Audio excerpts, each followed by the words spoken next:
Student, welcome to MGSU videos. And हम पढ़ रहे थे लास्ट क्लास में एल्काइलेशन ऑफ इनोलेट आयन, और उसमें हमारे पास एक डी कार्बोक्सिलेशन स्टेप आया था। तो हमें आज पढ़ना है decarboxylation of beta keto acid. हम क्या पढ़ेंगे? Decarboxylation of beta keto acid. अब देखिए बीटा कीटो एसिड कौन से होते हैं? देखिए इस तरीके से होते हैं। यहाँ पर कीटोन हो और यहाँ पर ये इस तरीके से अगर आता है, ये अल्फा पोजीशन और ये कौन सी? बीटा। तो इनको कहा जाता है अल्फा बीटा, इनको कहते हैं बीटा कीटो एसिड। तो हमारे पास जो भी बीटा कीटो एसिड होते हैं ये इस तरीके से भी हो सकते हैं साइक्लिक फॉर्म में।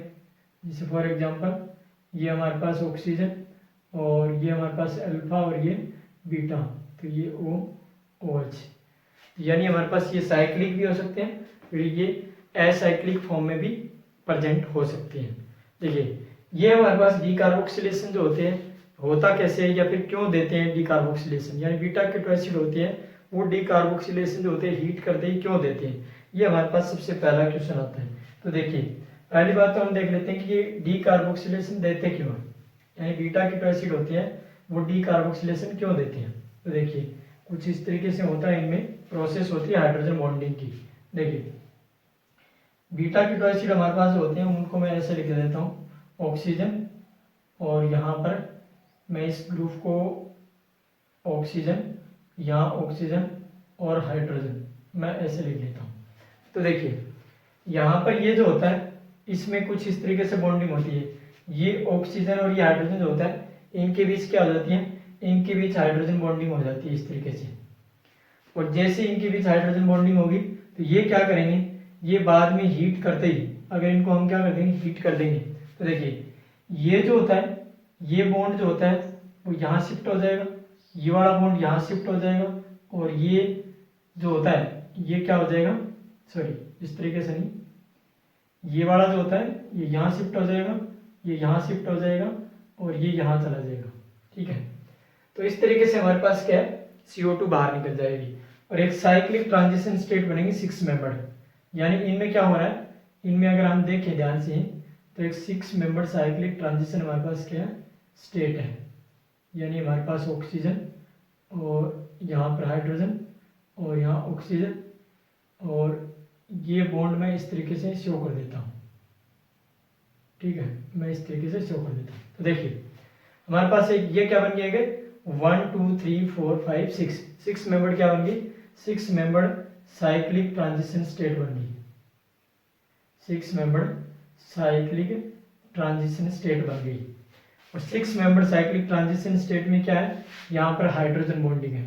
ये क्या है, हाइड्रोजन बॉन्डिंग, और हाइड्रोजन बॉन्डिंग होने की वजह से ही बीटा कीटो एसिड जो होते हैं वो क्या देते हैं, डी कार्बोक्सिलेशन देते हैं। देखिए अब यहाँ पर क्या हो रहा है, देखिए ये बॉन्ड ब्रेकिंग, यानी ये ब्रेकिंग हो रहा है, ये फॉर्मेशन हो रहा है, ये फॉर्मेशन, ये बॉन्ड क्या हो रहा है, ब्रेक हो रहा है, ये बॉन्ड क्या हो रहा है, फॉर्मेशन हो रहा है, ये बॉन्ड क्या हो रहा है, ब्रेक हो रहा है, और ये बॉन्ड क्या हो रहा है, फॉर्मेशन हो रहा है। यानी यहाँ पर बॉन्ड का ब्रेकिंग और फॉर्मेशन इस तरीके से चलता रहता है 6 मेंबर साइक्लिक ट्रांजिशन स्टेट के थ्रू। और ये फिर क्या होता है, यहाँ से जैसे क्या हो जाएगा, ये CO2 क्या हो जाएगा, ये बाहर निकल जाएगा, और हमारे पास क्या बन जाएगा, हमारे पास है सबसे पहले हमारे पास बनेगा इनोल बन जाएगा। ठीक है, यहाँ पर हमारे पास क्या बन जाएगा, इनोल बन जाएगा, और ये इनोल जो होते हैं वो बाद में क्या हो जाते हैं, टोटोमराइज हो जाते हैं, और टोटोमराइज होके बाद में किस में कन्वर्ट हो जाते हैं, कीटो रूप में कन्वर्ट हो जाते हैं। यानी ये हमारे पास कीटो फॉर्म में कन्वर्ट हो जाते हैं। तो डी कार्बोक्सिलेशन के दौरान क्या बना सकते हैं, कीटो फॉर्म, ये कीटो फॉर्म जो होते हैं वो क्या कर सकते हैं, बना सकते हैं, कीटो फॉर्म हम प्राप्त कर सकते हैं किसके दौरान, by decarboxylation of beta keto acid. ठीक है, तो ये हमारे पास स्टोरी रही कि क्यों जो बीटा कीटो एसिड होते हैं वो डी कार्बोक्सिलेशन देते हैं। तो रीजन सीधा सा होता है कि उनके अंदर क्या होता है, हमारे पास 6 मेंबर साइक्लिक ट्रांजिशन स्टेट बनती है जिसके थ्रू हाइड्रोजन बॉन्डिंग होती है, और हाइड्रोजन बॉन्डिंग होने के कारण ही ये बीटा कीटो एसिड क्या देते हैं, डी कार्बोक्सिलेशन देते हैं। अब हम सम एग्जांपल्स लेते हैं, क्या सारे डी कार्बोक्सिलेशन देते हैं, भाई हमारे पास ऐसे भी तो होता है कि क्या सारे beta keto acid decarboxylation देते हैं, तो सारे के सारे नहीं देते, कुछ ऐसे भी होते हैं जो डी कार्बोक्सिलेशन नहीं भी देते। वो हम केस पढ़ेंगे, आगे रिएक्शन पढ़ेंगे, एक दो रिएक्शन पढ़ेंगे, उनमें हम केस पढ़ेंगे कि कौन से जो होते हैं वो डी कार्बोक्सिलेशन नहीं देते। ठीक है, ऐसे भी हम पढ़ेंगे कि सारे के सारे जो होते हैं बीटा कीटो एसिड क्या नहीं देते, डी कार्बोक्सिलेशन नहीं देते, कुछ ऐसे भी हो जाते हैं जो डी कार्बोक्सिलेशन नहीं देते हैं। ठीक है, अब हमारे पास क्या है, अब हमारे पास मैं एक एग्जांपल लेके चलता हूं। जैसे हमने क्या लिया, एस्टर लिया, और इस एस्टर में सबसे पहले हमने क्या किया, इस एस्टर में सबसे पहले हमने इस तरीके से एल्काइलेशन करवा दिया। यहाँ बी आर जोड़ दूं और यहाँ पर भी क्या जोड़ दूं, बी आर। ठीक है, और यहाँ पे क्या डालूंगा, एन ओ आर डाल दूं।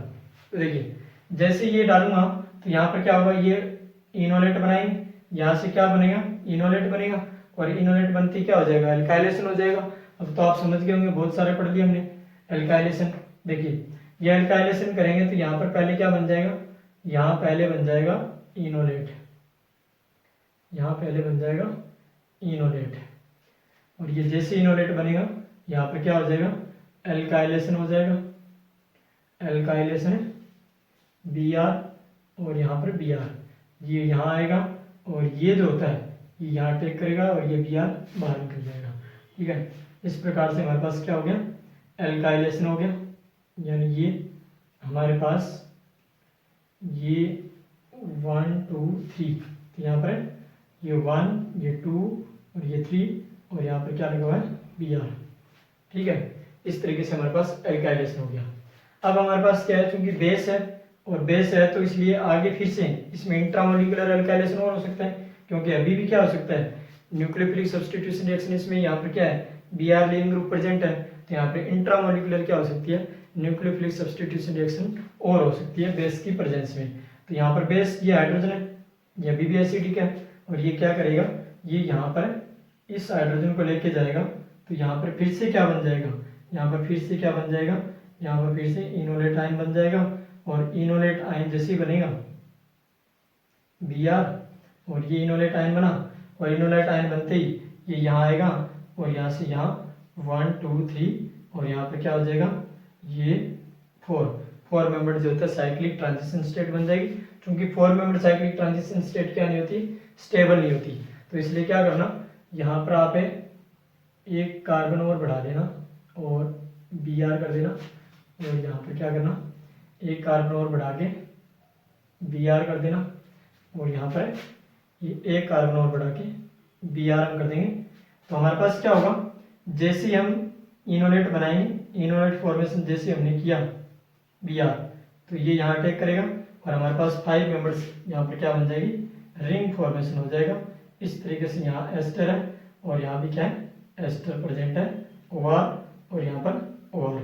अब देखिए ये हमारे पास फाइनल प्रोडक्ट आ गया। यहाँ पर पहले क्या करवाया हमने, पहले एल्काइलेशन करवाया, पहले सिंपल एल्काइलेशन करवाया, फिर इंट्रामोलिकुलर एल्काइलेशन है SN2 रिएक्शन के थ्रू, और फिर हमने क्या करवाया, अब यहाँ पर ये हमारे पास एस्टर बन गया फाइनल प्रोडक्ट। अब देखिए आगे इस रिएक्शन में और क्या दे सकते हैं, आगे इस रिएक्शन में हमें बेस और दे देगा फर्दर।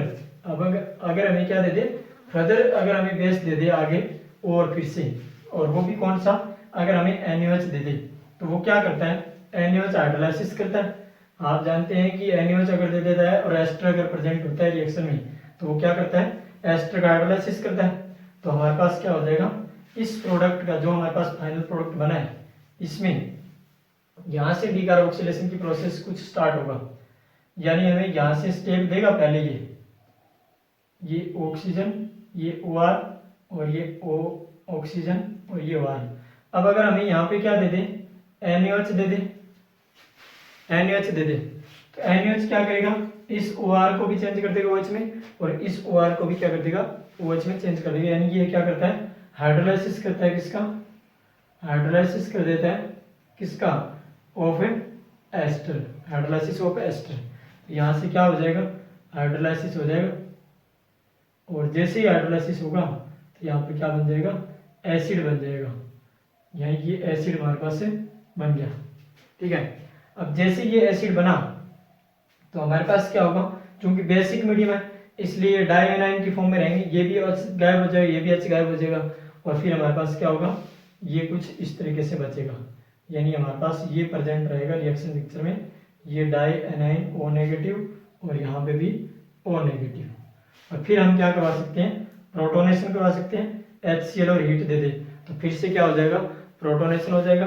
और ये मैंने बता दिया कि हम क्यों दोबारा से प्रोटोनेशन करवाते हैं, क्योंकि बहुत ज़्यादा बेसिक मीडियम होता है और बेसिक मीडियम में कभी भी ये H नहीं रहता है, और ये H नहीं रहता है तो ये हमारे पास डाई एनाइन की फॉर्म में प्रेजेंट होता है। ये किसकी फॉर्म में प्रेजेंट होता है, डाई एनाइन फॉर्म में प्रेजेंट होता है। और जैसे ही हम एसिडिक मीडियम डालेंगे यहाँ पर HCl तो ये प्रोटोनेशन हो जाएगा, और प्रोटोनेशन होते ही फिर से हमारे पास क्या बन जाएगा, बीटा कीटो एसिड बन जाएगी, क्योंकि ये भी क्या है हमारे पास है, बीटा कीटो एसिड है, ये OH और यहाँ पर ये अल्फा और ये बीटा, या फिर ये अल्फा ये बीटा, कोई सा भी कैसे भी कर सकते हैं।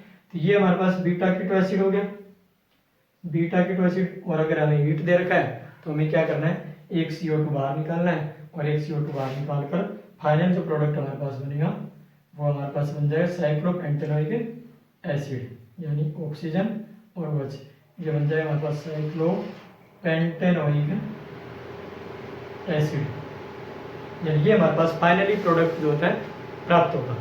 ये हमें इतना ध्यान रखना है कि डी कार्बोक्सिलेशन जब भी आता है तो पहले एल्काइलेशन करवाएगा आपसे, और एल्काइलेशन करवा के फिर क्या करवाएगा, हाइड्रोलाइसिस करवाएगा, और हाइड्रोलाइसिस करवाने के बाद फाइनली हमारे पास क्या होगा, डी कार्बोक्सिलेशन का स्टेप जो होता है आएगा। देखिए इस कंप्लीट रिएक्शन को अगर मैं लिखना चाहूँ तो मैं इस तरीके से लिख सकता हूँ, ऐसे लिखेंगे इस कंप्लीट रिएक्शन को, मैं कुछ इस तरीके से लिख सकता हूँ। देखिए किस तरीके से लिखेंगे हम इस कंप्लीट रिएक्शन को, हम जो हमने अभी रिएक्शन पढ़ी है ये MSc के लेवल की है, हमें MSc में इस प्रकार के क्वेश्चन जो है वो देखने को मिलते हैं। BSc में फिर भी हमारे पास सीधा डी कार्बोक्सिलेशन आता है, BSc में सीधा एस्टर दे देता है, एस्टर का हाइड्रोलाइसिस करवा के सीधा हीट करने के बाद क्या होता है, डी कार्बोक्सिलेशन होता है। देखिए हमारे पास सबसे पहले क्या देगा, सबसे पहले हमें OR ऑक्सीजन, और यहाँ पर ऑक्सीजन और यहाँ पर OR हमें दे देगा, यहाँ पे NaOR, और यहाँ पे दे देगा 4 कार्बन Br 1 2 3 4 और यहाँ Br, ठीक है। यहाँ पूछेगा A, और फिर हमारे पास यहाँ पे हमें क्या दे देगा, यहाँ पे हमें दे देगा NaOH, यहाँ दे देगा B बताइए, और यहाँ से फिर क्या दे देगा HCl हीट दे देगा, और बोलेगा C बताइए। तो हमें ये रिएक्शन प्रोसेस बताना है। A तो क्या हो जाएगा, एल्काइलेशन होगा पहले सिंपल, फिर फर्दर एल्काइलेशन होगा इंट्रामोलिकुलर एल्काइलेशन, और फिर वहाँ पर Br अगर दिया है तो फिर यहाँ पर दोनों क्या है, ये जो एसिड ये जो एस्टर है इनका क्या हो जाएगा, हाइड्रोलाइसिस हो जाएगा, और इनका हाइड्रोलाइसिस होने के बाद यहाँ पर HCl हीट दिया, इसका मतलब यहाँ पे क्या हो जाएगा, डी कार्बोक्सिलेशन हो जाएगा। इस प्रकार से हमें रिएक्शन जनरली आनी चाहिए, ये सिंपल रिएक्शन है। इसके बाद हमारे पास क्या है, कुछ और एग्जाम्पल की अगर हम बात करें तो हमें सीधा दे सकता है डी कार्बोक्सिलेशन।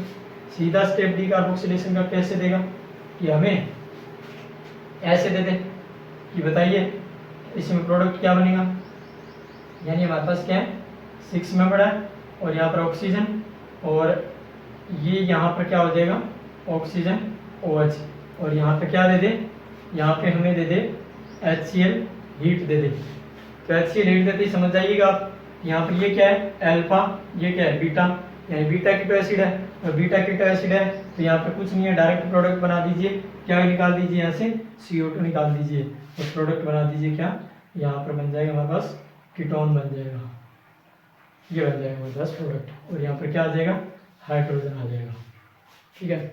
इसी तरीके से और एग्जाम्पल की अगर बात करें तो देखिए यहाँ पर हमें इस तरीके से दे सकता है, यानी ब्रिजेड इस तरीके से पोजीशन हो हमारे पास, और यही अगर हमें इस तरीके से दे दे, ब्रिजेड लगा के दे दे,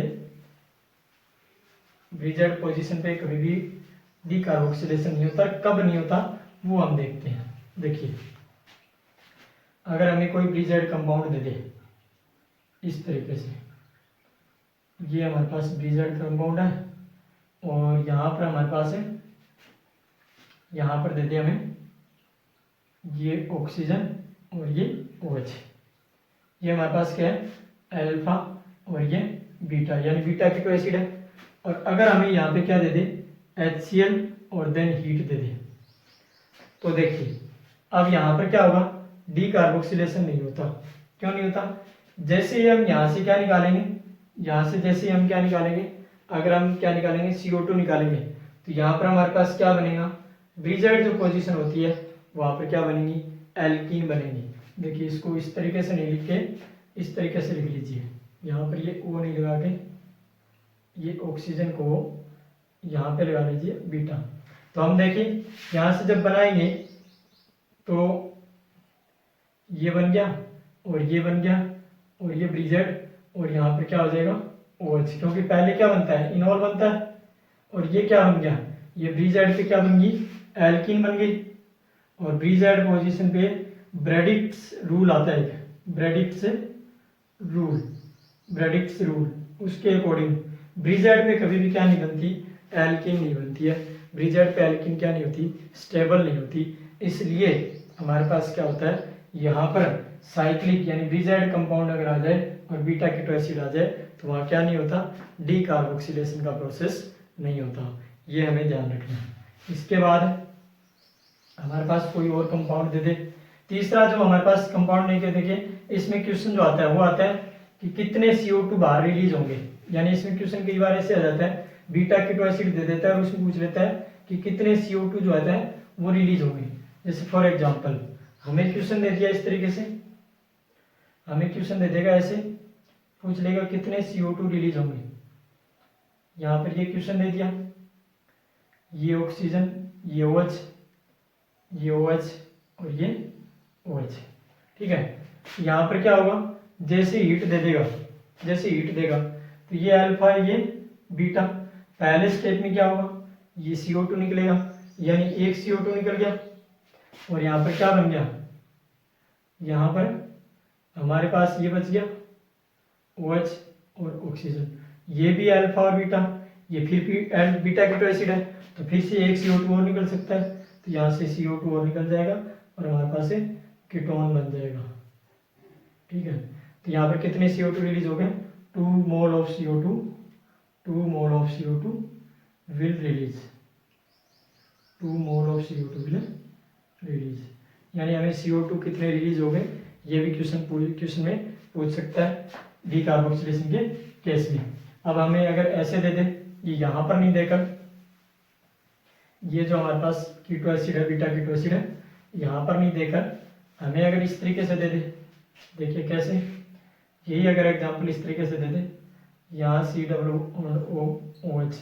अब अगर पूछ ले कि कितने CO2 रिलीज होंगे, तो देखिए ये अल्फा, ये बीटा, ये गामा, मतलब ये CO2 रिलीज नहीं होगा। ये अल्फा, ये बीटा, मतलब कितने CO2 रिलीज होंगे, 1 मोल ऑफ CO2 क्या होंगे, रिलीज होंगे। 1 mole of CO2 will release, 1 mole of CO2 will release, ठीक है। तो हमारे पास प्रोडक्ट फाइनली जो बनेगा वो ये बनेगा, ये ऑक्सीजन और यहाँ पर ऑक्सीजन और यहाँ पर OH। तो इस बात का ध्यान रखना है कि जब भी बीटा कीटो एसिड होगा तब हमारे पास CO2 रिलीज होगी, अदरवाइज CO2 रिलीज नहीं होगी। तो ये हमारे पास हीट दे दे और CO2 कितनी रिलीज होगी, कितने number of mole CO2 release होंगे, ये हमें ध्यान रखना है। थैंक यू दोस्तों। अगर वीडियो आपको पसंद आया हो तो ज़्यादा से ज़्यादा लाइक करें, शेयर करें, सब्सक्राइब करें और हाँ, हमें कमेंट बॉक्स में लिखकर जरूर बताएं। जो भी आपका डाउट हो तो डाउट भी आप भेज सकते हैं। आपको अगर एनी कोई क्वेरी हो तो भी आप भेज सकते हैं। Thank you.